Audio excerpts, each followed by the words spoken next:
मी आहे राधिका आणि राधिकाच किचनमध्ये मी आज तुमच्या सर्वांसाठी खास अशी स्पेशल डिश घेऊन आलेली आहे, ते म्हणजे बासुंदी. आत्ताच आपल्या गेल्या व्हिडिओमध्ये एक कमेंट्स आली होती, की बासुंदी सोप्या पद्धतीमध्ये दाखवा. चला तर मग वेळ न घालवता अगदी झटपट पद्धतीमध्ये पाहूया बासुंदी, तेही राधिका स्टाईलमध्ये.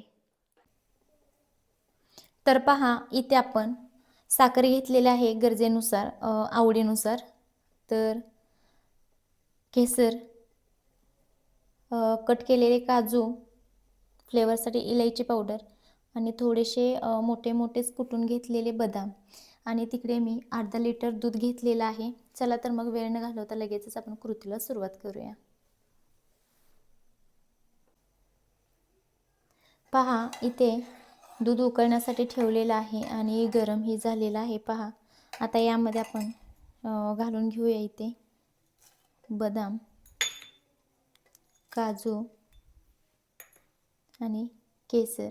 आता ह्याच्यासोबतच आपल्याला हे ढवळत राहायचं आहे आणि जे वरती साई येते तिलाही मोडत राहायचं आहे आणि साईडला जे पातेल्याला चिकटते तेही असे काढून घ्यायचे आहे चम्मचच्या साहाय्याने. पहा, आता इथे आपल्याला पूर्ण निम्म होईपर्यंत आटवून घ्यायचं आहे.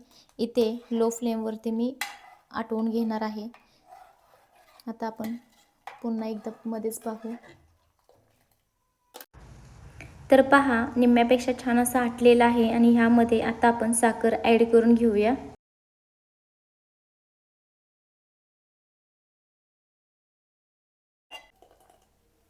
तर पहा, साखर ही वितळली आहे आणि आता इथे आपल्याला 4 ते 5 मिनिटं झालेले आहेत साखर वितळून. आता इथे गॅसची फ्लेम बंद करायची आणि ह्याच्यामध्ये इलायची पावडर घालून छान असं मिक्स करून घ्यायचं आणि पहा, खाण्यासाठी तयार आहे आपली बासुंदी.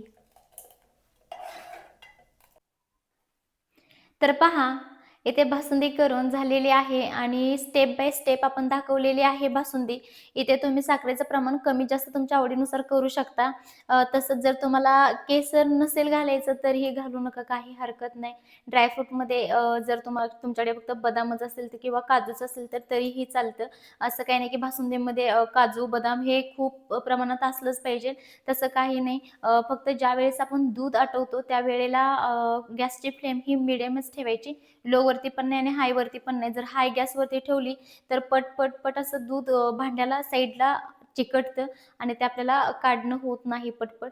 थोडासा वेळ द्या आणि मग बासुंदी मिडियम फ्लेमवरतीच करा. झालं.